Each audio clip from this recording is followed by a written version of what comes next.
everybody. Hey, how you doing? So, welcome to episode 2 of hashtag Furry History. And today we're interviewing somebody very, very near and dear to my heart. Somebody that I quite literally would not be in the fandom if I never stumbled upon a video that featured them. So that's kind of crazy. But yeah, I want to introduce to you the incredibly talented, incredibly wonderful Dex Raccoon. Hi, Dex. So good to see ya. All right. So, I'm here with my buddy Dex, and all right, let's get into this. Are you excited? Yeah, awesome. All right, so I wanted to ask you, first and foremost, when and how did you find and get into the furry fandom?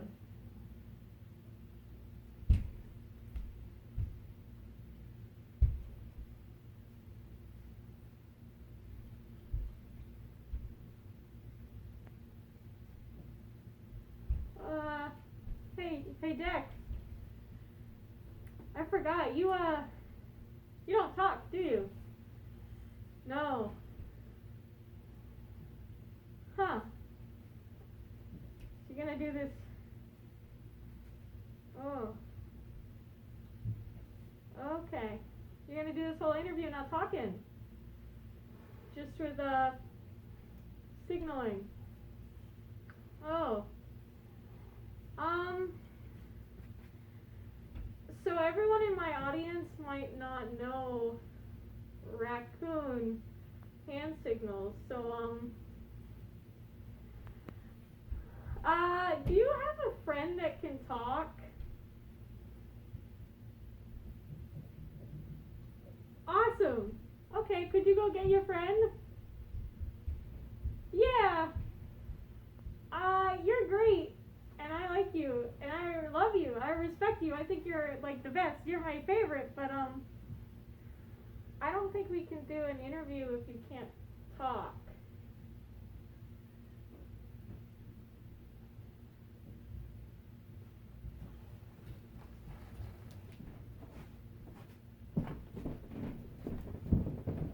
Well, that's one way to make your idols hate you. Woo! Alright, so let's try that again. So, let me have you all meet my friend, one of the other aliases of Dex Raccoon, the incredible Tenkai Husky. Hi, Tenkai. Hey, how are you? I'm so good. How are you? I'm doing all right. Thanks for having me over. Anytime. Yeah. More than welcome. So, yeah, your buddy Dex was out here earlier. Oh yeah, and definitely. He's a great dude, but he can't talk. Yeah, so. he has that problem. He doesn't talk at all. Every so often, maybe he lets out a little chirr here and there, but as raccoons do. As raccoons do, yeah, definitely. They're very quiet creatures. Very cute. Yeah. But yeah, so I want to thank you first off for doing this interview with me. I'm really, really excited to do this. No problem. So I want to ask first and foremost, how and when did you find the furry fandom? Oh, okay, that's a great question. And it's a sort of a complicated answer, but I'll do it as best as I can. I got into I heard about the fandom, excuse me, back in 1997. And I heard it through, and seeing that this is YouTube, and I can probably say it, I met it through another organization or group that I was a part of that was mostly dealing with spandex. And I had heard about it from a friend of mine that everyone might know, Super Jayhawk. And I heard it from him, and we had been talking on another channel, and he said, I'm into this, and this, and then he said, furries, and I went, oh, what's that all about? And he said, oh, we go to these conventions, and we wear fursuits, and did big animal costumes, and I'm like, oh, that's cool, and that was back in '97, and I was living in Connecticut at the time, and it was interesting to me. It was cool, and I decided, I don't know if it's really for me, but it's cool talking to these guys.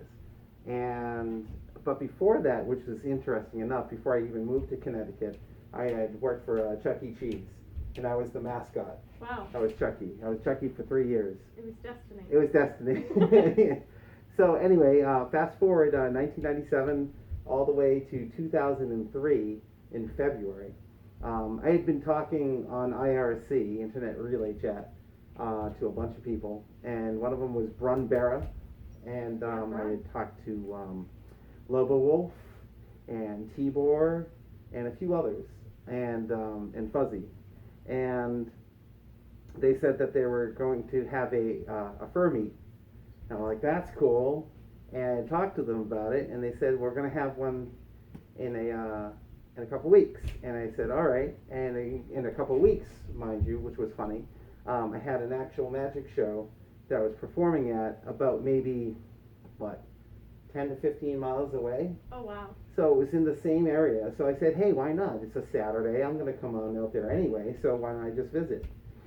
So I did, and realistically, it hit me so hard that it was such a cool bunch of people with cool things. Like I found out, when I was at the fur meet, Lobo Wolf, Lee was just such a good person. Let me wear his actual Lobo Wolf suit for a little bit. Let me try it on, cool. Which was way cool. I guess I believe Loriana made it. And I got to hang out with a whole bunch of cool furs. Went out, we had what they call spaghetti bake, which was, what they made. It was really delicious. But from there was 2003 in February when I first met them. And after that, it was funny, because I went on a weekend, and I enjoyed it so much that I kept on coming back. And I'm not joking when I say this, every weekend, from February to all the way to July or the end of June, wow. Where I went to my first AnswerCon, which is 2003. And that was the first time, and I just enjoyed hanging out with these guys. And they're really smart, good people, really, really nice people, and introduced me to a whole bunch of other people. Wow. And then coming to AnswerCon in 2003 at the Adams Mark, which is no longer, unfortunately. But it was just an insane experience. And it wasn't me. I wasn't Tenkai, I wasn't Dex, but I was Vespa. And Vespa is a wasp. That's Latin for wasp. And if you take a look over here, I'll show you. I had made a fursuit, which is this. This is Vespa. So Vespa is a fiberglass helmet. And the guy that was we were meeting at the house, named Fuzzy, he actually helped me make it. So it's all fiberglass, it was handmade. And we put it all together. And that with a spandex cat suit and some armor, like some body armor, which was yellow and black, and I made Vespa. And he was the first suit they ever wore to AnswerCon, aside from Brun's Maryland Wolf that I wore for like 13 hours straight. You it was crazy. Me that story. Yeah. So that was the first one. So that was Vespa. That's cool. And that was pretty cool. But from there, it was just after the con, people got in contact with me because I did a magic, like on their masquerade, I did a magic trick that David Copperfield did on his live TV special. And everyone enjoyed it so much that they stepped up and they started talking to me and got in contact with me and got to learn all about the fandom. And I've been in it ever since. Since 2003, I've not missed an AC. That's amazing. So this year will be 15 years I've been within the fandom. Wow, that's special. Yeah. That's cool. We're gonna have to go get a drink at AnswerCon. Yeah, definitely. That's cool. Oh man. Okay. So many questions to come, but sure. I think a good segue, first off, is I know that you're a magician, Mm-hmm. but I'd love to first, tell the viewers your background in magic and what you do, and do you do it professionally and stuff like that, and then how it's kind of inspired some things in the furry fandom for you. Oh, well, I've been doing magic since I was 7. So 7 years. I'm 48 now. I've been doing it for a while. My uncle Peter, is the person who got me into it. At one point, he showed me a little red ball. He put it in his hand, and he grabbed it with one hand and vanished it, and it blew me away. And I was hooked at that point. And so anytime I ever visited my uncle, he had something new to show me. It was mostly like cards or coins or small objects. And unfortunately, when he passed, I got all his books and anything that, like, he was like a semi-professional, but he had written down, like when he was a kid, actual routines that he thought of. Oh, wow. And so in handwritten, I've had handwritten notes that he wrote, and I learned from him a lot, and then I started practicing. While he was still alive, of course, I'd show him stuff, and I just kept on going. So I originally was starting off with coins, and then I got into cards real hardcore, and it went from there. And as far as the what kind of effect it has, I was a real big wallflower, massive wallflower. In school, I was not popular. I wasn't one of those. I wasn't into sports. I think I played baseball like once or twice, but I was just not into it. And I was teased. I was picked on, but magic opened up a lot of doors for me. It's like people thought that, oh, that was cool, but also sort of scared them at the same time, because I was like, oh, you're weird, Yeah. But fast forward it all the way to like through high school and through my my young adult life of getting a job and everything like that. It actually opened up doors, because I started doing it I consider semi-professionally. I don't do it for a living, but I do it on the side. And so I've done everything from, I performed for the governor of Connecticut when I was living there. I did the Magic of Food Share. I've done conventions. I've done actual magic conventions. I've done a bunch of shows, all private and some public. And when I got into the fandom, like I said, I had Vespa, and the first thing I did was a David Copperfield routine called the Vanishing Bandana.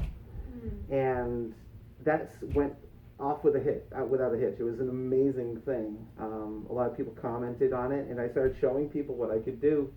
And I don't know if that raised my popularity, but I mean, I say I was popular because I was new, and they'd never seen a person who was doing magic like that. There was like maybe one other fur out there, and I'm trying to remember his name, and I feel bad if I forget. It's not Yappy. He's from Texas. Oh, I'm gonna forget. If anyone remembers who that is, I might remember a little bit later. You can comment below. But he did a cool what they call tipsy turvy bottles, which is a really like a stage trick. But he was known for that. But no one had really seen actual close-up magic, so I started doing it in the fandom, and it opened me up a lot more to a lot of more experiences, and meeting more people and newer people. But I've been just doing that for forever. I mean, I've been doing it since I was 7, and 48 now, so do the math on that. Yeah, that's wild. It's a lot of fun, and good you mentioned that wild thing, because my stage name was Aces Wild. Oh, okay. Yeah, Yep. and so I still do it professionally. I mean, I just had a show a couple of weeks ago, and I have a show coming up the beginning of June. So I've been doing that, but it's opened it up. I mean, nothing makes me more happy to actually perform. I love performing magic more than anything. It just makes people smile, and love watching people smile, and real magic to me is taking a person who's had a crappy day and making it better. So that's what I like. Yeah, I totally agree on that. And you know, if you're a local watching this, or you go to cons and have met Tenkai before, you know that he's always got a deck of cards on him or some magic trick up his sleeve, and I think that is something that especially the local community loves so much, because we're almost spoiled. We get to see you do magic so much. So something I want to talk about is you have two main characters. You have Dex and you have Tenkai. Right. So my questions for you are, for you, would you call them personas or would you call them characters? And then also, how did you come up with these characters? Okay. Vespa was like basically, I've not seen anyone else who was a wasp. Yeah, I've never seen a wasp. So I've seen a bee fursuiter, but I've never seen a wasp, and I wanted to be different, and I thought that was cool because I was into the whole spandex thing, and that's a cool not red and black, yellow and black, the contrast thing, that does something to me, I don't know. But the Vespa came out of it because originally it was Vespa Like, that was his name, LYC, so Vespa Lycra, so I tried to put them together. So I got him, and Vespa is Latin for wasp. So if you ever seen a scooter named a Vespa, it's called a wasp. Oh, Yeah. okay. I didn't know that. Yeah, and so I came up with him, and so when it came that I came back from Anthrocon, my first one, I really enjoyed it. I had such a great time. I wanted to do it more and more. And a good friend of mine who you know, named Rory, you know Rory, DJ Rory? Yeah. DJ Rory had invited me, Brun, Tibor, Lobo, and a whole bunch of us out to the Mount Washington Hotel. Because he was working there, he was doing karaoke and a DJ kind of thing there on certain nights. And he invited us out for like a 4th of July party, first at his house, and then we'd go there. And I didn't have a suit at all. And I was just like hanging out with people, and maybe they'd let me wear their suit or whatever. And when I came in and met Rory, came into his house, and I saw Dex, which was his character, it wasn't named Dex, I don't know, it was just Rory. But I saw the exact head that you saw Dex wearing earlier. I saw that. And I'm like, wow, that's cool. It was a little bit different. He had almost like sunglasses eyes. Yeah. Right? And the lens eyes were the big old then. school kind of thing. And I'm like, that's really cool. And I'm like, hey, can I put them on? Can I try them on? And he's like, yeah, sure. And so there's a video out there somewhere, and I don't know where. I'll have to check. Of I think it was In Sync's It's Gotta Be Me. I think it's that. Okay. That was playing at the party, and I was just dancing. I had like a Spider-Man half shirt on, Gotcha. and I had like paws that didn't match, and I was just having a good time and doing a little bobbing and whatever. And I liked it so much. I'm like, wow, that's so great. I'm like, who made it? And he says, I got it off eBay. And eBay was the people who put it there was White Fawx, aka Ren Studios, and Cody had made it. And so I was really impressed with it. And so one thing led to another, and I ended up commissioning White Fawx to make another head like that one. So I asked Rory if it was okay to copy the character because I loved it so much. He's like, sure, not a problem. Be like my little brother. Yeah. I'm like, great. And White Fawx made it, and it was great, and it looked beautiful. It didn't fit me as well. Yeah. And it was a little bit too big. And his jaw moved, and I didn't want his jaw moving. Yeah.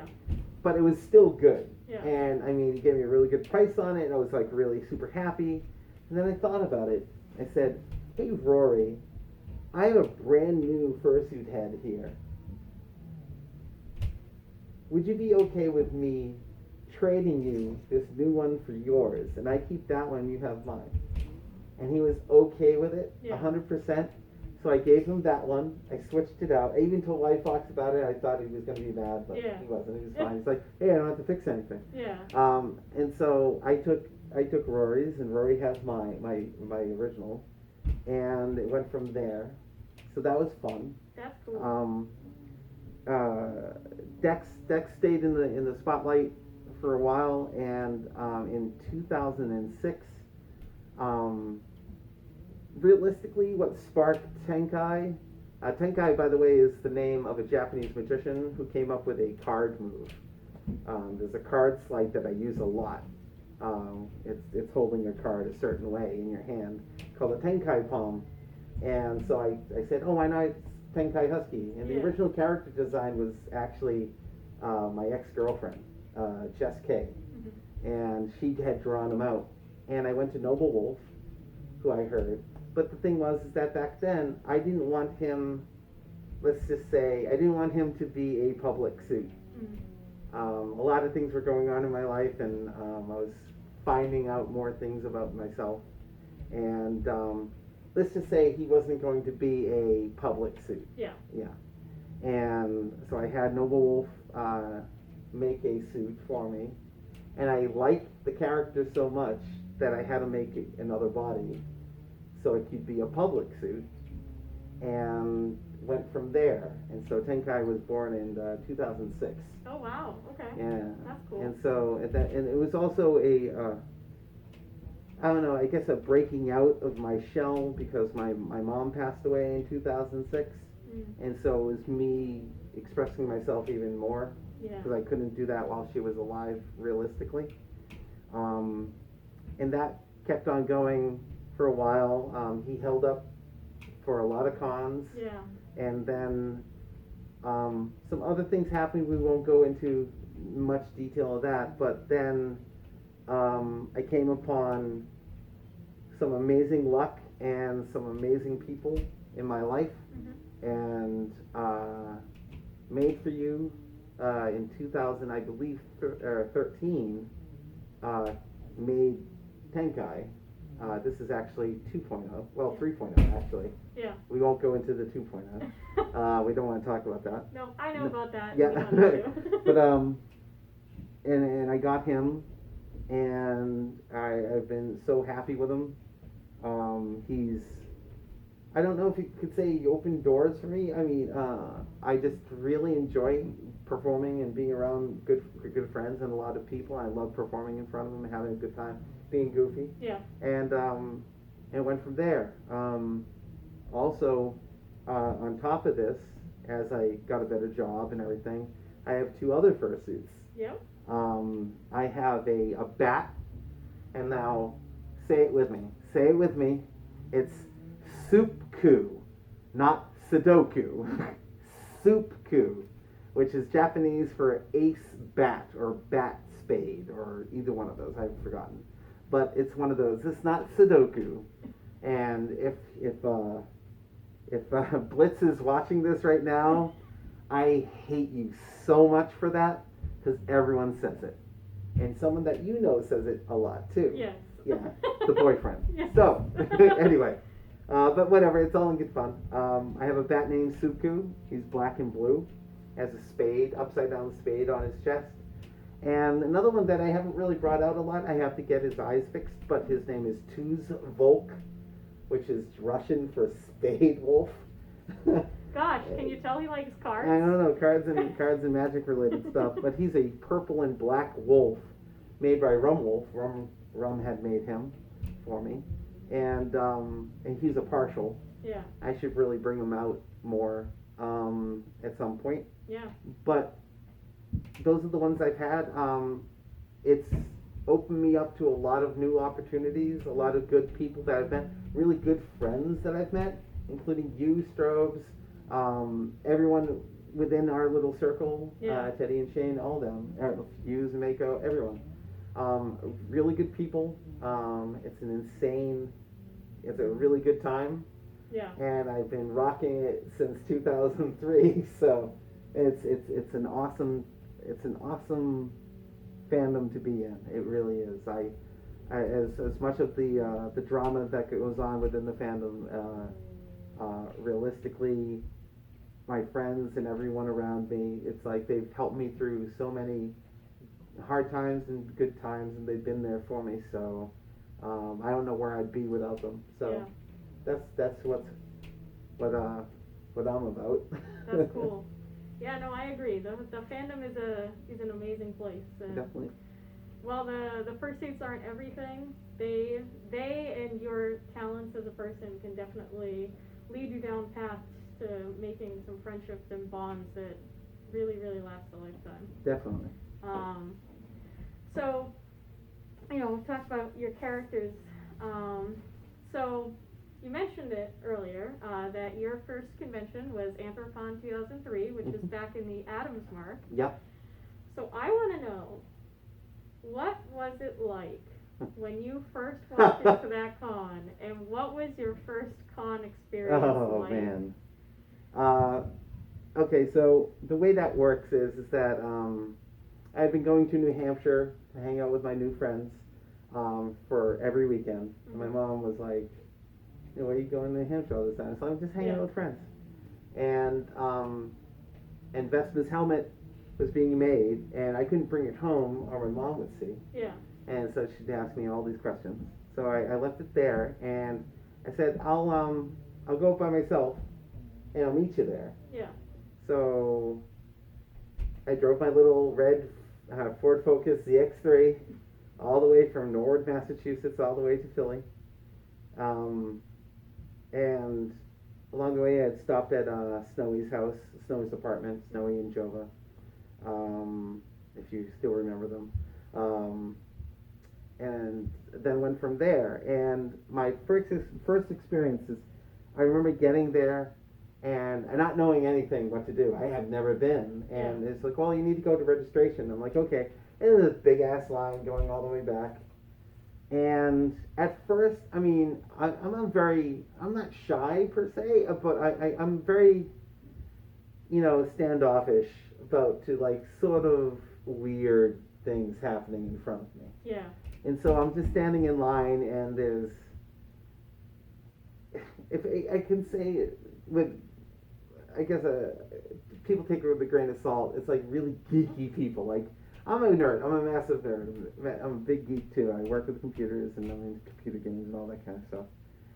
But even geekier than I, it's all in front of me, and they're all talking about, this game or that game or this fur and this furry and this artist and whatever, and they're all like, hey, Yeah. It's just a strange environment, and it's just, at first it was like, wow, what a bunch of weirdos. Yeah. And why did I come here? And I drove all that way, so why don't I just give it a chance? Yeah. And from there, it was just after I got registered and started meeting friends of my friends. Yeah. And went from there, and like I got to go out in someone else's suit and have a good old time. I found that it was just a bunch of really cool people. You have some weird people, some people a little bit off kilter, but I mean, no one's hurting anyone. Yeah. But I mean, there's some strange people. I always remember this one guy who thought he was a cat, and he wasn't dressed as a cat, but he was going around and he's nuzzling up against people and purring, and people were like, what are you doing? Yep. But I always remember that, like in the zoo back then, and he was just walking around, then he'd get on his knees and he'd be like nuzzling up against people, and that's before anything that I knew of, and I'm like, what is that all about? That might be the same person that Tilt was talking about in the first episode. maybe. First con. So it was a lot of good people, and I got to meet people that along the way, like I had met on through IRC and KP. I met him, and he showed me around, which was great, and a lot of good people like Pup, the Dalmatian. Yep. Pup. And I met Lace, if you remember Lace. Yep. And a bunch of other good people. Like Brun was there. I mean, Tibor, all good friends of mine. And I got to hang out with them, and it was a good time. But I mean, the overall experience, it was just, at first it's like, oh, I don't know what's going on, and it was like that con was no sleep con for me because I honestly didn't sleep for almost 3 days. Oh, wow. And it was to the point where I had tunnel vision, and people who were talking on the side of me, it was almost like, on a Charlie Brown special, the teacher would talk, and it's like, wah, wah, wah, wah. And that's all I heard over this, and I could only concentrate on the person in front of me, but I had such a great time, and when it was time to leave, it was bad. Yeah. I mean, I actually had, if anyone know who Pacer Fawx is, I had to drive him to the airport because I volunteered. I'm like, I'll do it. Yeah. And I drove him to the airport, and I was tearing up. Yeah. Such good people, good friends, and a lot of fun. And I couldn't wait to do it again. And I would say that, it started off weird, like I said, but came like one of the best things I've ever done for myself. Yeah. And insane, like good people, really, really honest to God, really good people. So that's what it means to me, at least, is like as I got into the family, like my first experience. Yeah. Just a lot of good fun, a lot of dancing, a lot of good fun like that too. Yeah. Mm-hmm. So, next question for you is,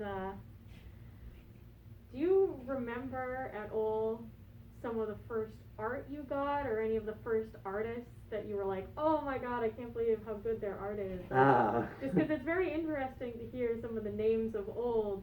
Some might still be around, but some people just don't even know artists back then. As far as art, I wasn't really getting into art. Like, I mean, I saw some pictures that people had gotten. Oh, this is my commission I got me. It's the first time I ever heard anyone say commission too. It was the first time. Yeah. So it's like, I got a commission. What's that? It's like, oh, someone drew something for me. Oh, that's cool. I got a badge and whatever. And,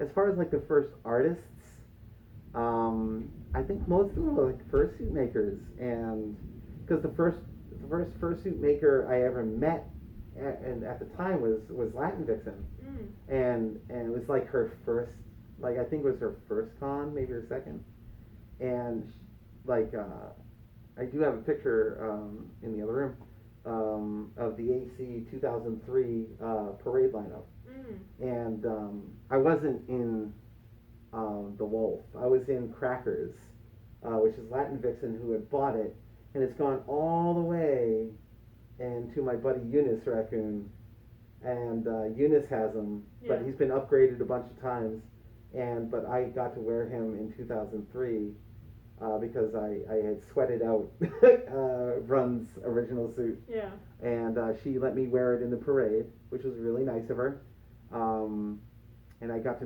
meet Pero. Oh, cool. Pero was like the first time I ever met him, and he was wearing one of his own suits that he made. It was very, very nice. But as far as artists, I mean, I really wish I could remember some of the names. I do not remember one guy that did like inflatable art and like pool toy kind of stuff. Yeah. I have some of his. But as far as artists like White Wolf, I have some of hers. And unfortunately, it's like I really didn't really get a lot of art back then. I mean, I knew people, like later on, like JD has done art for me, and some other people, Lone Wolf, the original Lone Wolf, not Fuse. Yeah. But Lone has done some stuff for me, and Sebastian, excuse me. There's a guy named Sebastian, and all the ever popular Dogs, if you know Dogs. Yep, Dogs. DOGZ. Dogs are barking. Does insane art. Cirrus Kit Fawx, who just graduated, by the way. Congratulations, he just graduated from college. That's awesome. Insanely good artist. But a lot of really good artists out there that have done some art for me, some badges for me. But in the beginning, not really. I don't know that many. Yeah. Unfortunately. No, that's okay. Mm-hmm. Well, since your fursuits, tend to be more of your game, so it makes sense that you met a lot of the fursuit makers. It's awesome that you met Latin Vixen. Oh yeah. So long ago. She's so cool. Yeah, she is. So I gotta ask, did you back then, were there any standout fursuit crushes of yours? Oh, shoot. Let's see. That was 2003, and I didn't come out about being gay until 2004, 5. So I was sort of bi. Spoke a little Spanish. But let's see. As in crushes. Ah, jeez. Ah, man. Should I even say it? Oh, man. There was. Oh, man. Well, back then, as in like in 2003, 2004, that kind of area. Yeah. My buddy Dex Raccoon, good, great person. A big suit crush on him. Yeah. Raccoon, an English fursuiter. Okay. He has Raccoon. He's a puppy. Mm-hmm. Him. I had a crush on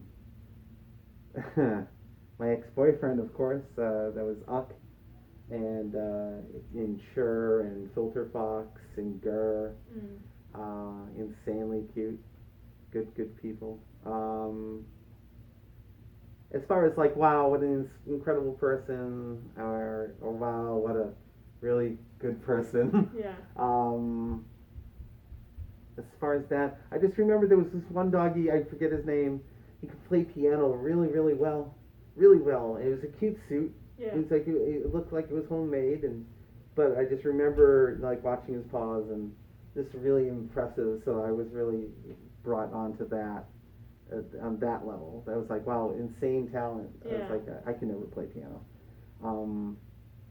But yeah, that's about it. I mean, it's as far as crushes go at that point. Yeah. As it goes further and further into the years, more and more crushes developed, and it went from there. And one of my other crushes is the boyfriend I've been going with for 10 years. Fawx, Yeah. So. Yeah, he's a handsome man, and he has a handsome suit. So. Yes, he does. So speaking of talents, because you brought up the gentleman with the piano,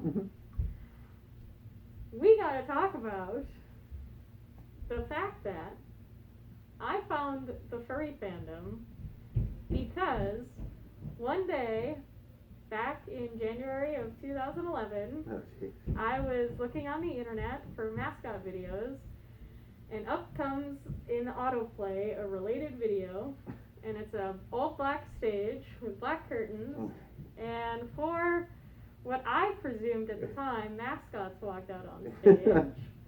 And one of those mascots happened to be sitting right here earlier, and that was Dex. Okay.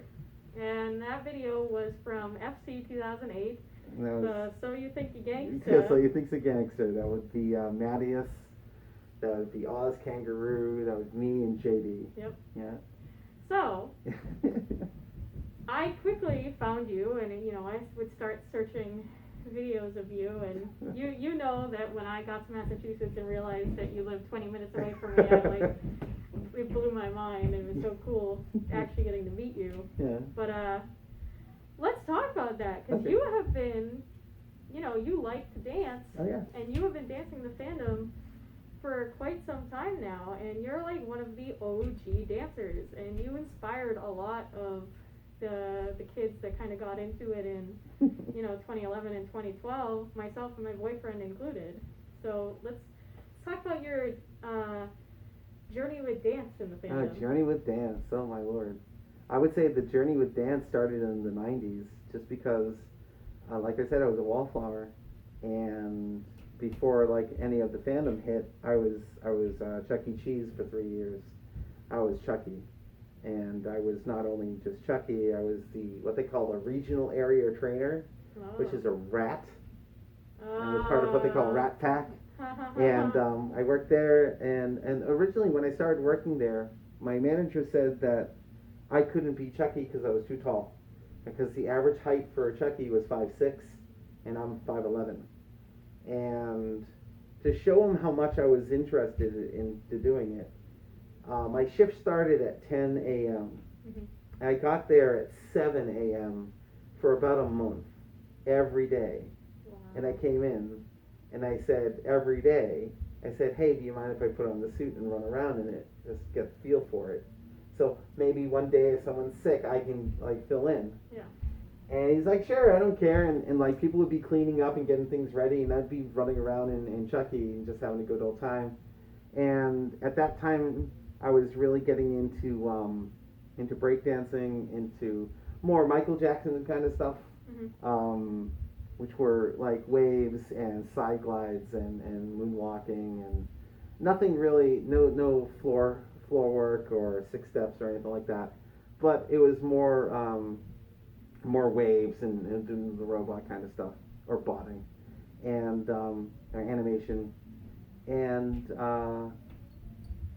he let me do that for a while, and then it came to a point where they allowed me to be Chucky because there was an audition, and the regional manager was there, named Bernie Chow, I remember him.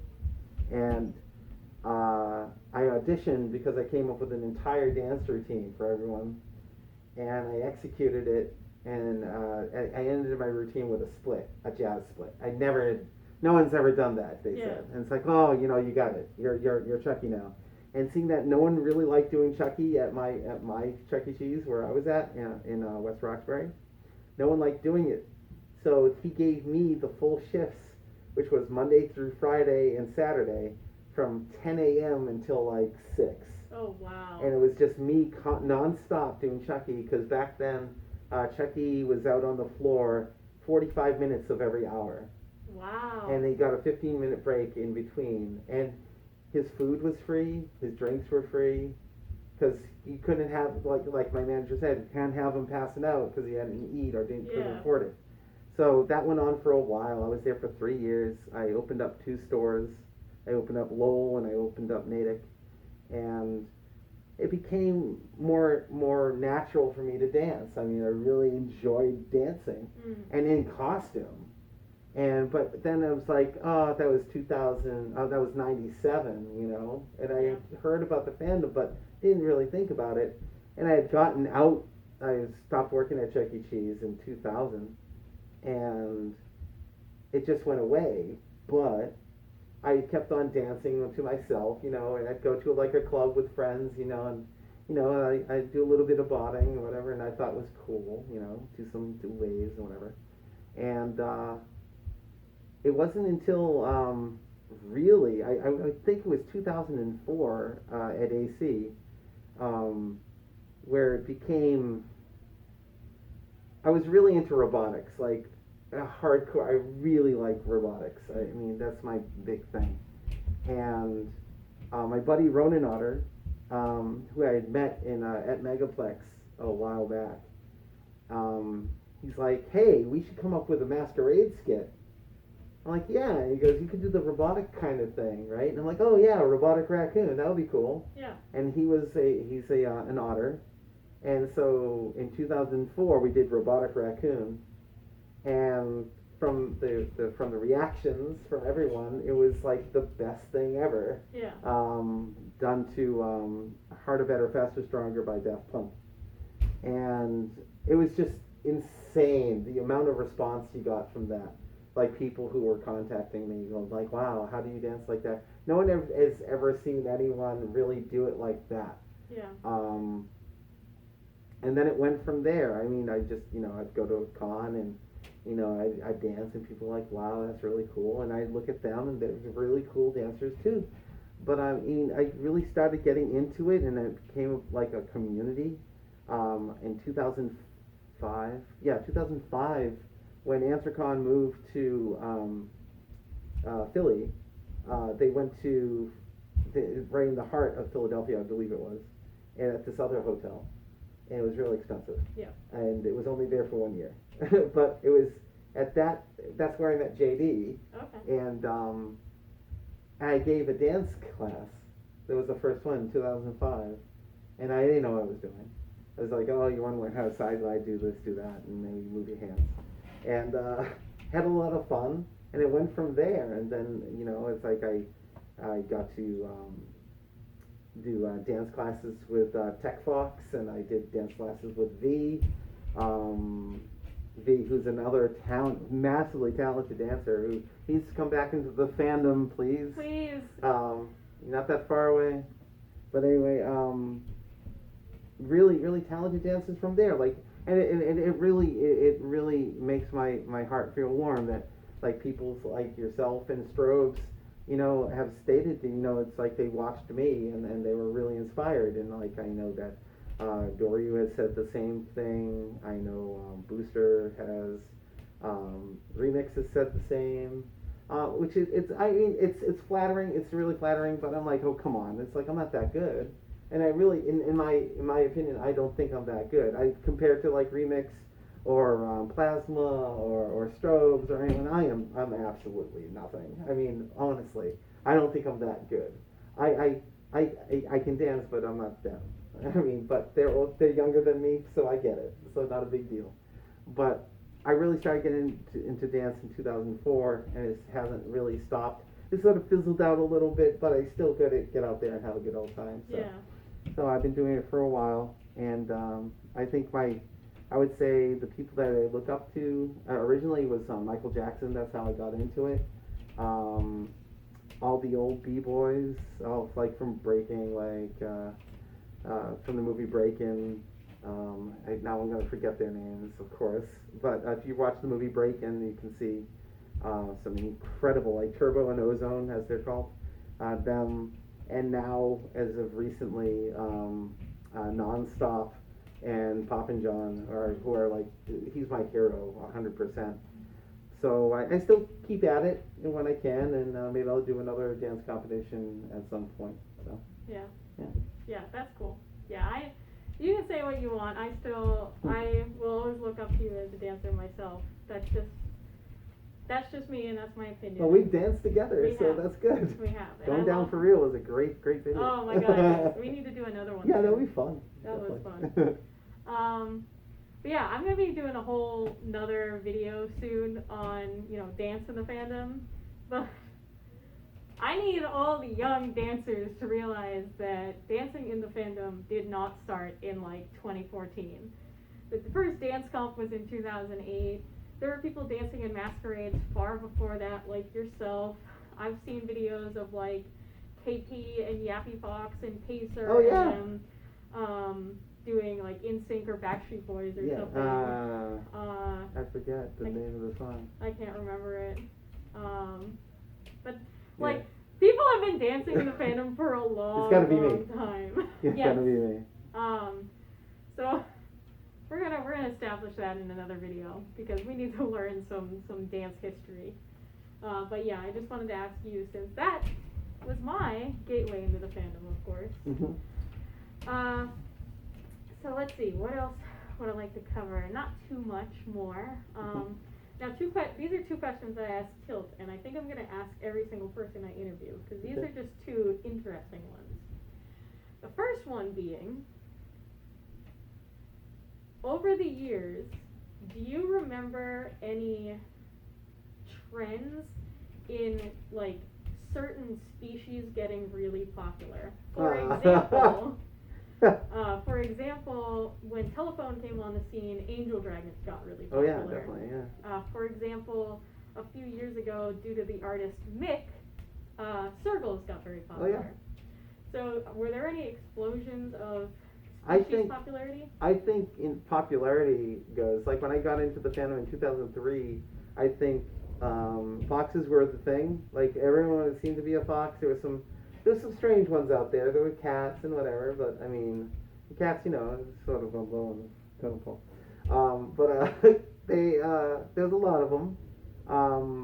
Not a lot of doggies that I saw. And I think in 2005 to 6, big old husky explosion happened. And that was fine with me because there's a bunch of them. And from there, I've seen goats. Goats are like a big thing. I'm okay with it. Like elk, any hoofed mammals. Yeah. Like within the last year, I've seen a ton of hoofed mammals. A lot of elk, a lot of deer, that kind of thing. Reindeer. I've seen really cute suits. Incredibly nice people. But I think that, I mean, just because I'm a husky, I saw the husky explosion and I went, wow, that's insane. Yeah. A lot of huskies.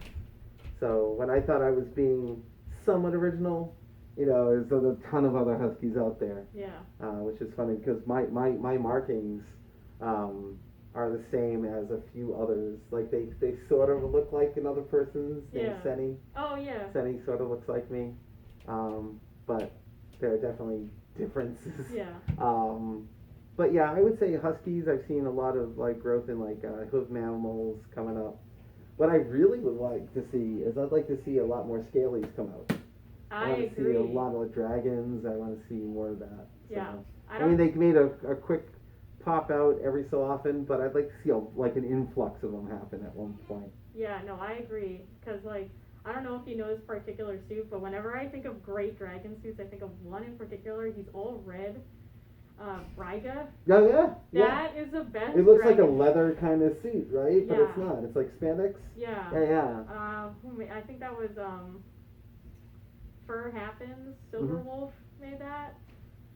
That is the best dragon. It's so nice. I really enjoy it. Oh, good. I want to see so many more scalies. It's really hot. So. Yeah, it's really hot. It's like talking about fursuit crushes. There you go. Way up there for me.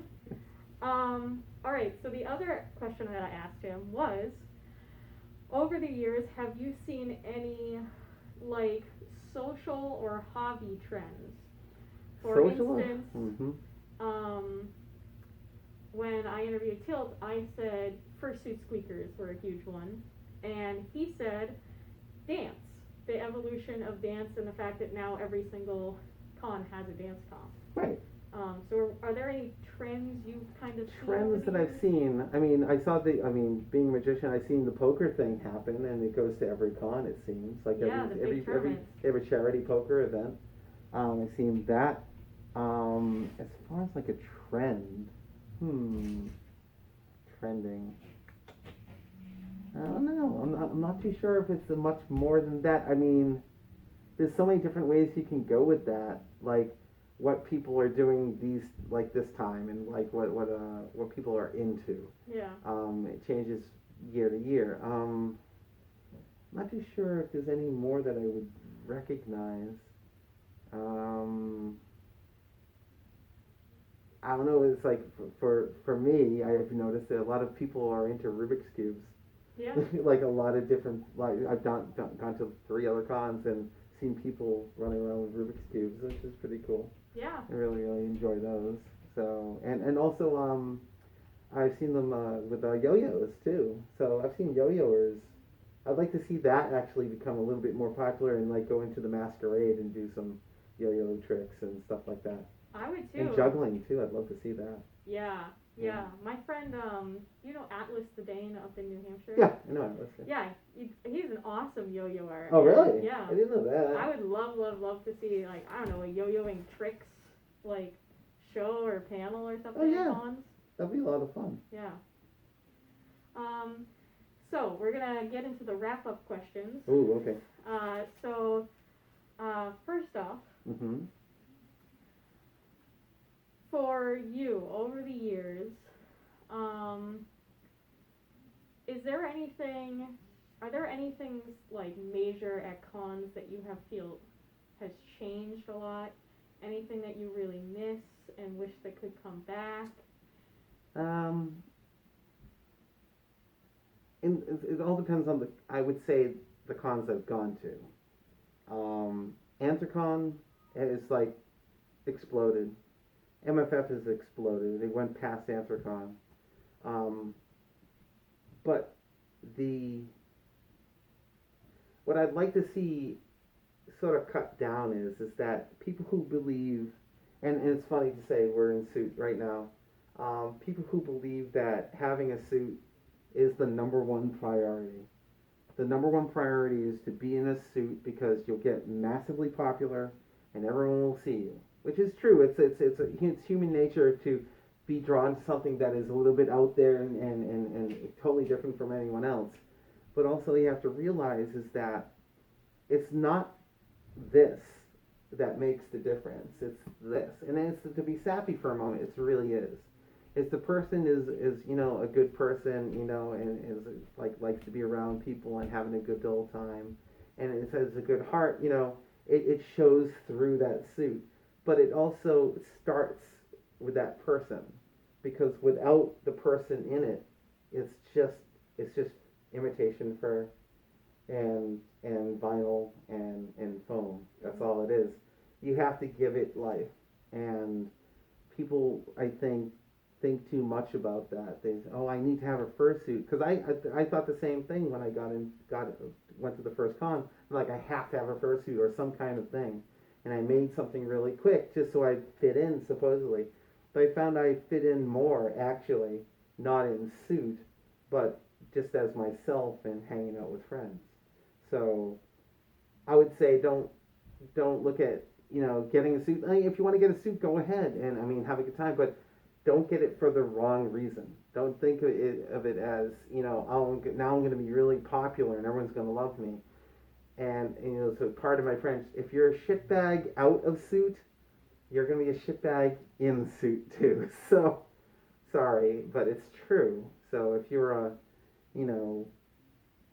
other species, which I won't mention, or whoever, if you're a bad person, if you're just a miserable person, it's going to show through your suit, and we don't need that. So please don't. So if you want a suit, save up for it and have a good old time and do it and get a nice one, and do what you feel, but don't get it because you think you're going to become popular, because if you get it and you don't become popular, you're going to get disappointed, and you just spent like over $2,000 on a big basically a big paper bag. Yeah. To hide yourself in. I wear this because I like expressing myself and having a good time with my friends, not to hide. Because I can be out of suit and be the same way. So be more yourself, and then this comes along after, which is really good. So. Yeah, that's so important. Mm-hmm. That is so important. Like, obviously I have a lot of fursuits, I have a lot of characters, and when I went to my first AC in 2011, I made a fursuit really, really quickly so that I could feel like I fit in. But I realized very quickly that the friends that I made there were friends with me because of me, and mm-hmm. not because of the fursuit. And honestly, some of my best experiences, arguably even most of them at cons, have been out of suit. Just, like grabbing a meal with somebody, or having a drink with someone at the bar, or hanging out in a room and just talking. And that's really important to keep in mind, that fursuits are fun. If you want to get one, but get it for the right reason. And at the end of the day, you have to be a good person for somebody to really like you, and for you to have friends that are actually friends. So it's an important thing to keep in mind, especially nowadays. You don't want to have friends for the wrong reason. They really like your suit, but on the inside, when they meet you, they're like, oh, where's the suit? So, and I've run into that before, so that's why I say, get it for the right reason.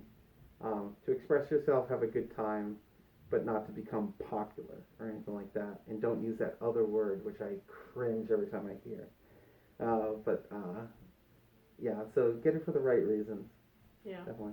I agree. All right, so we're coming to the last two questions here. I know. Well, we can still hang out. Oh, good.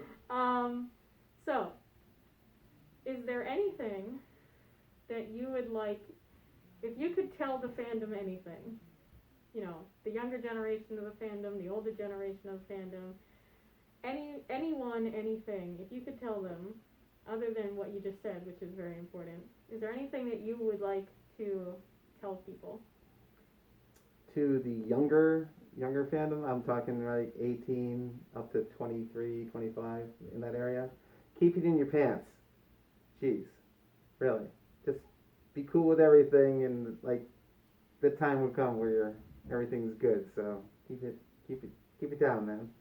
We don't need to see a lot of that going on in public. In private, sure, but not in public.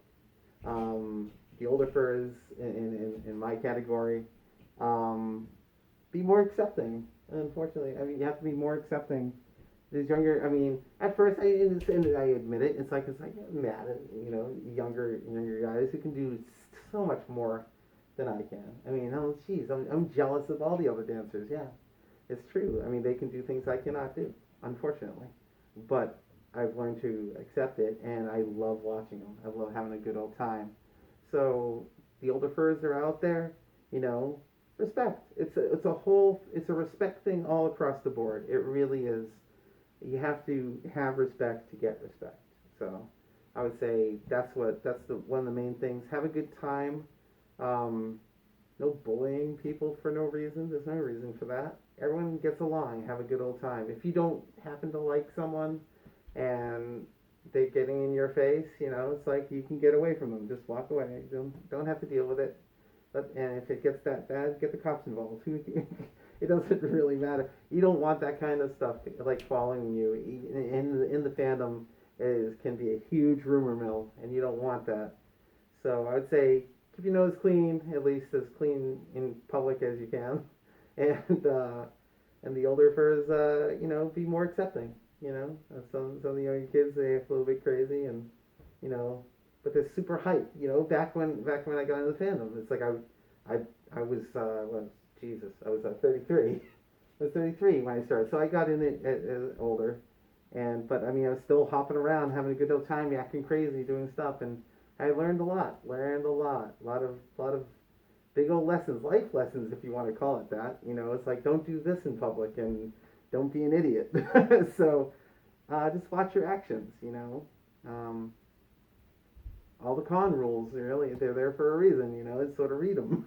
So just have a good time and treat everyone with respect, and they should be able to treat you back with the same amount of respect. So that's what I would say. Yeah. Awesome. Those are important things. Mm-hmm. Yeah.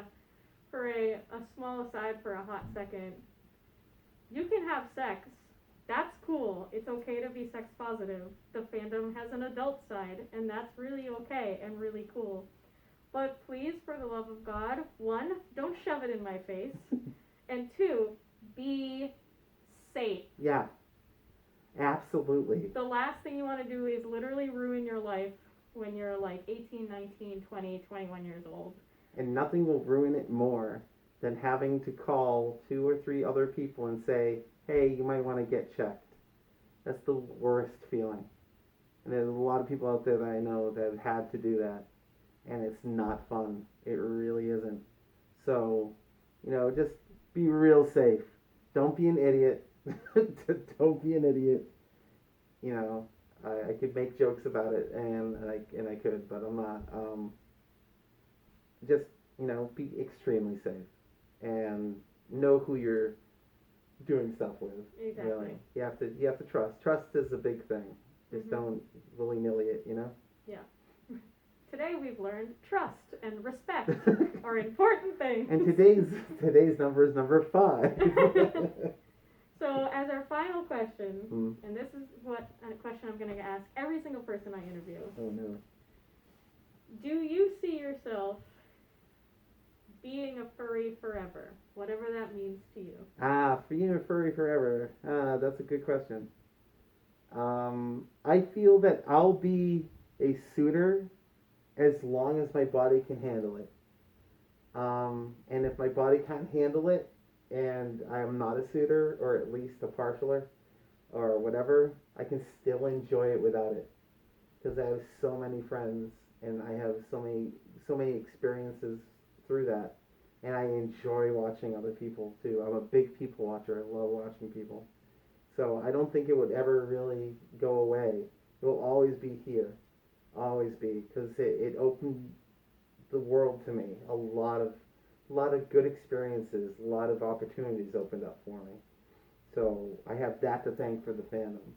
So those people that shit on the fandom, they don't know what they're talking about. There's some bad sides of it. There's a lot of more good sides than bad. So definitely, I see myself definitely sitting until my body can't handle it. And I'm still handling it. Yeah. Awesome. Well, I just want to say thank you so much again for doing this interview. My pleasure. Thank you for having me. Aw, yes. And just thank you. Like, I know it's dumb, and I say it till the end of the video because I'm probably going to cry, but, I mean, you're the reason that I'm in the fandom. And I love that. And I love that, you know, we became such close friends, and we just got incredibly lucky that, you know, that happened to be the video I found, and we happen to live in the same state, in very close proximity of each other. But, you know, you've always been such a good friend to me, so I just want to say, you know, thank you for being you, and I'm so happy that we can be friends. Yay! Me too. Now we shut off the camera because we can be all done. Oh, Merc. Alright, bye everyone. Bye guys.